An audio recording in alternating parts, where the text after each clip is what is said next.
Hello and welcome back to my YouTube channel. My name is Elsie Godwin and this is Reviews on the Couch, where we discuss movies, how they made us feel and lessons we can pick from them.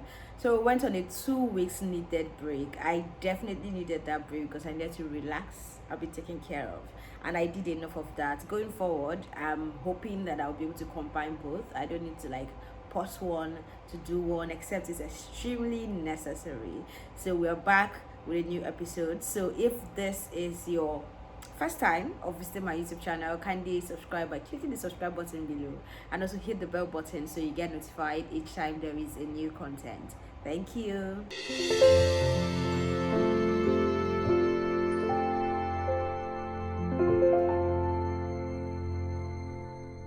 On this episode of Reviews on the Couch, we're discussing a Nigerian film on Netflix titled One Lagos Night. Now, if I am going to start describing how that movie made me feel, I'm sure the word ridiculous will be somewhere, somehow. But I'll just leave that to my guest. And joining me on this episode is Ife Olujuyigbe. She's an author, screenwriter, and producer. And also, I have Oluwamuyiwa Omirin, who is the managing director and the business development manager of a security consultancy company operating in Nigeria. Thank you, Ife. Thank you, Muyiwa, for being my guest on this episode.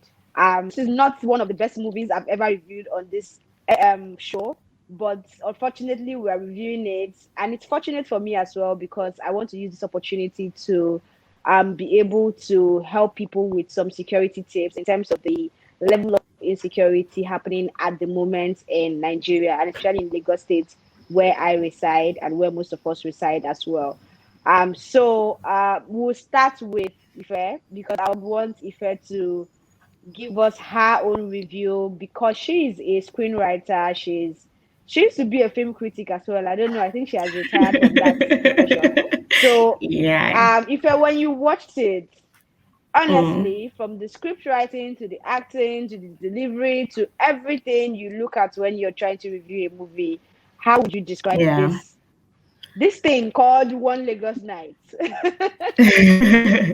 Okay, so I kept an open mind watching it. I didn't want to, just assume because there's a way you can also come with a bias. You feel all these comedy films, they'll probably just want to make cheap laughs. So I went with an open mind and I saw what they were trying to do. I appreciate the effort.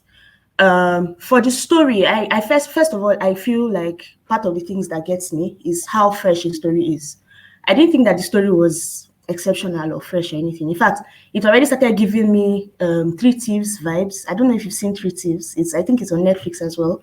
It was also giving me this other film that they went to rob. I think Badge was in it, Badge and ABA, and it just felt like something you've seen before. So the story was not anything special. I also felt that the writing, in a bit to make it funny, there was a lot of dialogue. So they were saying so much things that were not necessary. I mean, you could easily have shown us certain things, but it just felt like they wanted to keep talking. I'm breaking up with you. Huh? Just like that. And a lot of the talk was falling flat for me. I felt like there's a way that you could have shown a lot of the things that you said that I don't know. So that whole banter between Frank Donga's character and Gold, what's his name? Is it Gold? Gold. I think his name is Gold. He's in the film. It felt very forced. It felt, and then there was a lot of thunder fire. You thunder fire. I don't know. There was just a lot of repetition, and so I felt like he was trying too hard to be funny, but there were some parts that were actually funny, that made me laugh. I feel like in screenwriting, there's like a thing with comedy films, in every 2 to 5 pages or so, you have to be able to put a certain number of like laugh out loud moments. And I feel like that fell flat for me because in the entire movie, in the entire duration of the movie, I probably only laughed like twice. So that scene where they shot that guy and then he said, "Oh, you shot me. You shoot him. You shoot," and that thing was very funny. It was easy. You shoot me? Yes. Yes. He shoot me. Shoot you. You shoot him.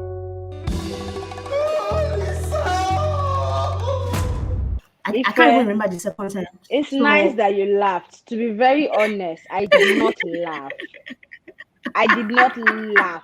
One. The At all only times. time I felt something Wow. was at the end, when they showed empathy, or he shared the money with the old man at the end. That was the only part where I felt Oh, something. something. Beyond Wow. that, Okay. I was just watching it based on Elsie. You're going to review this movie, and it's going to be your conversation on reviews on the couch. Okay. The characters were Mm-hmm. very flat. Do you get, like, there was no depth to any of the characters, to be very, very honest with Mm-hmm. you. Even the lead, the two main guys, they were just everything that we saw on the screen. There was no depth to them. I kept wondering why the babe was saying, I don't know, is she an American? Is she from America? Is she from the UK? Because she was saying mate a lot. She was saying It's flipping a confusing. lot. She Yeah, was, I yeah, mean, yeah, it yeah. was very confusing. I can count. Yeah. At some point, I was like, if I hear one more flipping in this film, I'm going to break my laptop. Like, that was how I You're going it to was. flip. I'm going to flip. So it was just, Mhm. and then all those quotes, please, the quotes. Oh my God, I'm Yeah. sorry. I know they were trying to make it funny, but it wasn't. And then at the end, They they were wrote, trying if to this quote infuse don't make you social media laugh. vibe into That's it. easy. And if it couldn't make you laugh, they cannot help you. If they can't help you, okay. Oh Let me my hear God. from Muyiwa. And Muyiwa, you're supposed to give us security tips. So just Okay. tell us what you think about the movie, and then we'll get into security tips for people, because people are really going through a lot right now. Okay. So, I would like to reiterate what Ife said. I'm not much of a movie critic as well. Um, it was a bit flat for me as well, but Frank Donga was in it, so I was totally sold on it because I'm a fan and I'm a fanboy. If I'm a fan to someone, you can't go wrong with me. So I had to watch it all through because of Frank Donga and the quotes as well, as she said. Right, like it didn't really make sense. I tried to merge some of the quotes with the scene that just happened before the quotes, and it was still there was an imbalance there. But I'm not a movie critic, as I initially said, and the movie was just okay for me. That's it. It was as flat as you guys said it was, but it was just okay for me as well. That's it. I won't lie. Okay, so let's get into security.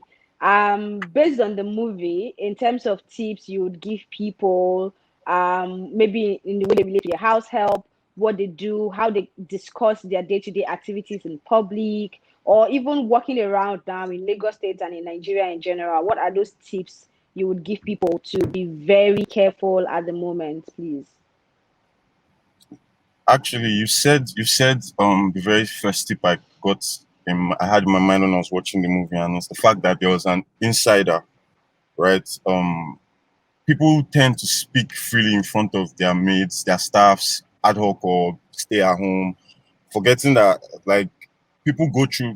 I think in the beginning of the movie, they're trying to show us that okay, it's condition that leads to what these guys are about to do. It's their pressing condition, Mm-hmm. and the truth, you my dad always says something. You don't tempt people with money. You understand? So people just tend to speak freely and carelessly about their finances or what's going on in their life in front of their staff, which is not meant to be. Because a lot of people, there are two different kind of people. People that will just take it, just listen to it, and it passes out the other end. There are people that will act on it. You understand? And which is what we have in the country now. Everybody is on a rampage. Security is on an all level low. And basically just be careful with what you say when you're moving around. Don't talk carelessly because it's pretty easy for anybody to find you nowadays. Like nobody is hidden. There's nothing private again because of the internet and everything. So we need to be more careful in what we say to people and where we speak and what we speak about in public. Then another thing I realized is in the movie they made it seem like okay, the person they went to rob was quite wealthy, right? But it surprised me that they had no form of home security protection, right? Not even like I don't even think they showed a CCTV camera at any point in time or showed any frame that had a CCTV camera in it. And to be honest with you, CCTV cameras now in Nigeria, they are obsolete in the sense that if anything happens, right, and people come to thieves come to your house, it's only there to present facts after they're gone, right? And even if you're alert enough, or God blesses you to be awake to witness them coming in through your CCTV camera, there's nothing you can do about it. So my advice to people, what I tell my client now is, you need to get a home alarm system. If you get an alarm for your car, you don't live in your car. Probably the only valuable thing you have in your car is your wallet. Why don't you put an alarm system in your house as well? Like, there are different types of alarm systems, motion sensors. Like, from the point in which Frank Donga's character and the other guy, I'm not really familiar with him, the moment in which they jumped into the gate, into the premises, there are alarm systems now, right? Even smart alarm systems that would sound the alarm as loud as probably 100 to 200 decibels, very loud, that will alert you. And no, you realize that these guys also work with the element of surprise. That's what they work with. Now, making that alarm sound, having that alarm installed in your house, and when it goes off, you've taken away that element of surprise from them automatically, and you've limited. That could have even made them want to run back. Run away, whether there's someone in the house or not, because at that point in time, you don't know, right? And you have neighbors as well. You understand? So my point is, basically, we need to take security more serious. A lot of people take it for granted till it's late, till it's too late. It's after you get robbed, you start thinking about, okay, I need to get this done to my house. We need to be more proactive. Like, you avoid late nights. Basically, avoid late nights. If you are staying, I live in Abuja, right? In Lagos now, I see no reason why anybody should be going out beyond 10 p.m., 11 But p.m. it's okay, 10 p.m., 11 p.m. Okay, but 11 p.m. Muyiwa, these robberies are happening in broad daylight. A friend of mine, Moji Delano, I mean, she's a blogger, everybody probably knows her. She was sharing her experience just day before yesterday of an encounter she had. I think that was on Sunday. She literally drove into a daylight robbery at about 12 p.m. I also just saw one before we started this recording of someone who was robbed on Echo Bridge in traffic. You know, and people have been in traffic. People have been raising alarm, and I don't know why the government has not sent out security operatives to at least be in strategic areas to combat this thing. But you know, so now I don't think my next question was going to say, is there something you're going to advise people about when they're in traffic? But to be very honest, when you're in traffic, it's just you and your mirror, and it can be broken, and anything can happen. So I will still go ahead to ask the question: is there any security tip you will give people for broad daylight in traffic? Because that is what we're going through in Lagos State, at least that I know of right now. Okay, in traffic, my advice to you is to keep your windows up. They are smashing windows. There's this nanotechnology now where they sell that hardens your window. You don't have to, it's just you put another layer on it, right? You need to invest in your own security. For females, I advise you to get tasers and pepper sprays and put it on in your cup holder beside you, right? And if you are driving, always keep at least relevant distance between you and the car in front of you, probably 10 to 15 meters. So in a situation where you see that, okay, this guy is not well armed, or you can get away, you are not boxed into a corner, then I personally, I walk around with, I have a taser. I'm just trying to get it. I have a taser in my car. Like, it's not this serious. It's because of the nature of business I do, right? That's why I have this kind of taser, right? It's pretty easy to use. All you have to do is to bring it out and just let them have it, because so is it legal? Is it legal for us to have tasers? Of course it is. Very legal. Why not? It's legal. Okay. If they are telling you, if the government is telling you to arm yourselves with guns, AK-47s, and that you don't even have access to, right? Why wouldn't it be legal to have a taser? It's non-lethal in the sense that it decapitates someone temporarily. You understand? For ladies, right? Because as a guy, you could take the chance to let them come close to you, because for this particular taser now, you need them to come close to you. They're what you call stun guns, right? And they have cartridges. So what happens is, if you see someone acting funny coming close to you, don't give it a second thought. Anything suspicious is suspicious. You pull out I don't have any women now. I have one. You pull it out, the cartridge is already loaded, and you let the person have it. In the sense that the thing could shoot a good 50 meters, extended by a rope attached to the mechanism in which you could use to increase the voltage in which you're sending to that person's body. So typically, to survive in traffic, right, all you need to do is to be vigilant and invest in some security devices and gadgets. That's the only way. So basically, invest in security gadgets and learn how to use them. Tasers, pepper spray. What's the Pepper last one sprays, called? stun guns. Tasers is for close contact. For close contact, then stun guns are for Stun gun. distance. Yeah, stun guns, like the ones the Okay. police in America. Okay. You know, they don't come close to them. They just fire it. You see, like 2 wires hit the person, then they just control it from the gun itself. Yeah. So that's for traffic. So if you have to rate the movie on a scale of 1 to 10, what would you give the movie and why? Not to be mean or anything, I'll probably give it like a 3.5. And that's because apart from story, apart from all the things I said, dialogue and writing, there's continuity issues. I mean, there's the scene where we start the film where the gun is here, and by the time he connects back to that place, the gun is behind his head. There's too much convenience. All of a sudden, he saw a ladder. You know, there's just all of those things that, you know, when you put them together, it doesn't make for a very strong film. So yeah, I'll probably give it like a 3.5 for effort, but not a lot more.